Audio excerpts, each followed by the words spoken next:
మార్కెట్లో రోజుకో కొత్త రకం కాయగూరలు పుట్టుకొస్తూ ఉంటాయి కదండి.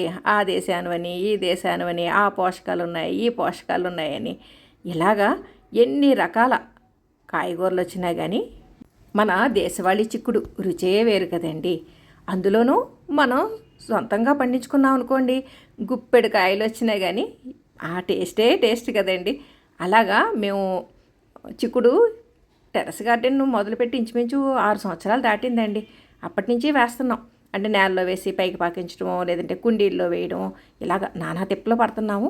మేము టెర్రస్ గార్డెన్ మొదలుపెట్టిన ఫస్ట్ సంవత్సరం అయితే విరక్కాసిందండి.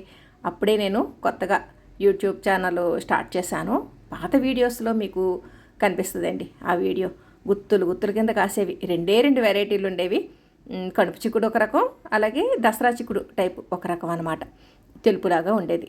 అవి రెండు భలే కాసినాయండి. చాలామందికి పెంచాము. ఇంకా తర్వాత సంవత్సరం నుంచి సరైన దిగుబడే లేదండి. పాదు చనిపోవడమో లేదంటే విత్తనం సరైనది కాకపోవడమో ఇలా జరుగుతూ వచ్చింది. అటువంటిది ఈ సంవత్సరం మళ్ళీ పంట అండి. మాకైతే ఎంత హ్యాపీగా ఉందో. మరీ విరక్కాసేస్తున్నాయి అని చెప్పలేం కానండి. పర్లేదండి, దిగుబడి బాగానే ఉంది. మేము తింటున్నాము, మాతో పాటు 10 మందికి పంచుతున్నాము. కాకపోతే ఇన్ని మొక్కల మీదండి దీనికి కావలసిన పందిరి ఎండ ఇవన్నీ ఇవ్వడానికి మాకు తాతలు దిగి వస్తున్నారండి. ఈ సెకండ్ ఫ్లోర్లో ఉన్నవి కుండీల్లో ఉన్నాయి, వాటికి సమస్య లేదు. ఈ ఫస్ట్ ఫ్లోర్లోనే ఒక పక్కన ఆనపాదు, ఇంకొక పక్కనేమో కాకరపాదు, వాటి మధ్యలో ఈ చిక్కుడు పాపం అలా పోరాడుతూనే మాకు కాయలు కూడా బాగానే వేస్తుందిలేండి. ఇది కడుపు చిక్కుడండి. మాకు ఖమ్మం నుంచి శారద గారని ఆవిడ పంపించారనమాట. బాగా కాస్తుంది మేడం, గుత్తులు గుత్తులుగా వస్తాయని ఆవిడిచ్చిన చిక్కుడండి. ఈ సంవత్సరం వేసామన్నమాట. బాగా వచ్చింది, గుత్తులు గుత్తుల కిందే. ఇదంతా ఎక్కడేసామనుకుంటున్నారు? గ్రౌండ్ ఫ్లోర్లోనండి. ఇంటి ముందున్న కొద్ది ప్లేస్లోనూ వేసి అక్కడి నుంచి తీసుకెళ్ళాం. ఈ పైకి తీసుకెళ్ళడానికి మా తిప్పలు మేము పడ్డామండి. మొత్తానికి దాన్ని ఇబ్బంది పెట్టి పాకించి చేసి మెల్లిగా పంట హార్వెస్ట్ తీసుకోవడం మొదలైంది మాకు కూడాను. ఈ దసరా చిక్కుడని ఇవన్నీ వేరే వేరే చిక్కుళ్ళు ఉన్నా కానీ నాకైతే కనుపు చిక్కుడే అన్నిటికంటే రుచిగా ఉన్నట్టు అనిపిస్తుందండి.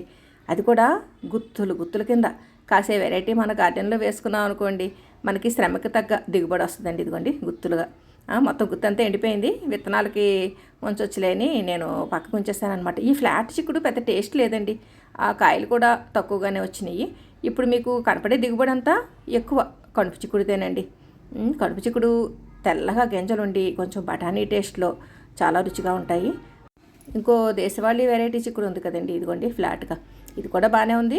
కానీ కంపారిటివ్గా కడుపు చిక్కుడే ఎక్కువ రుచిగా అనిపిస్తుందండి. కాబట్టి మనం ఏదైనా సరే విత్తనం వేసుకున్నప్పుడు మన ఇంట్లో వాళ్ళు ఏది ఇష్టపడతారు ఏంటన్నది కూడా చూసుకోవాలి. ఇదండి ఫ్లాట్ విత్తనాలును కడుపు చిక్కుడు విత్తనాలును.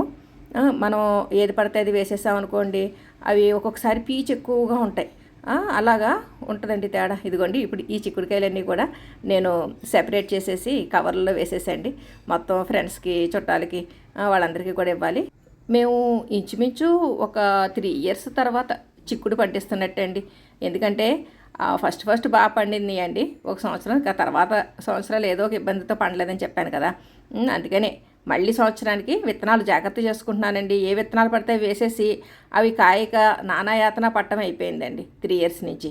అందుకని ఇంక మనకి ఏది బాగా పండిందో ఆ విత్తనం పోకుండా జాగ్రత్త పెట్టుకున్నాం అనుకోండి, మళ్ళీ నెక్స్ట్ ఇయర్కి కూడా మనం అదే పంట చక్కగా పండించుకోవచ్చు. అలాగా ఈ సంవత్సరం ఈ విత్తనాలన్నీ కూడా నేను పక్కకి సేకరించేసాకండి. ఇక ఈ చిక్కుడుకాయలన్నీ కూడా వాటాలు వేయడంలో పడ్డానండి. చిక్కుడు పాదు మనం గార్డెన్లో పెంచుకోవాలంటే బాగా ఎండ తగిలేలాగా పందిరి పాకేలాగా చూసుకోవాలి. అలాగే సాయిల్ మిక్స్లో కూడా మనం పోషకాలు ఉండేలాగా సారవంతంగా సాయిల్ మిక్స్ చేసుకోవాలండి. నేను ఎక్కువ కిచెన్ వేస్టే ఉపయోగించాను. అలాగే వేప నూనె స్ప్రే చేయడం, పుల్ల మజ్జిగ అండి, అది మాత్రం రెగ్యులర్గా నేను మంత్లీ వన్స్ స్ప్రే చేసేదాన్ని. ఇక మామూలుగా మనం నల్లపేను వస్తుంది కదండి, దానికి మొక్క అంతా తడిపేసి బూడిదలో గ్యామాక్సిన్ చల్లి స్ప్రే మొత్తం అంతా చల్లేయడం ఇలా చేశానండి. చేయడంతో చిన్న చిన్న చీడపీడలు ఇవన్నీ కూడా బాగానే పోయినాయి. చిక్కుడు మొక్క పూత మొదలయ్యే వరకు నీరు ఎక్కువ ఇచ్చినా, పూత మొదలయ్యాక నీరు కొంచెం తగ్గించే ఇవ్వాలండి. కోసిన కాయలన్నీ ఇక చుట్టుపక్కల వాళ్ళకి, తెలిసిన వాళ్ళకి, చుట్టాలకి వాళ్ళందరికీ కూడా డిస్ట్రిబ్యూట్ చేసేయాలండి. ఇప్పుడు మనకి ఇలాగ మన ఇంట్లో చక్కగా పండించుకుని 10 మందికి పంచుకున్నాం అనుకోండి, మనకు కూడా హ్యాపీగా అనిపిస్తుంది కదండి.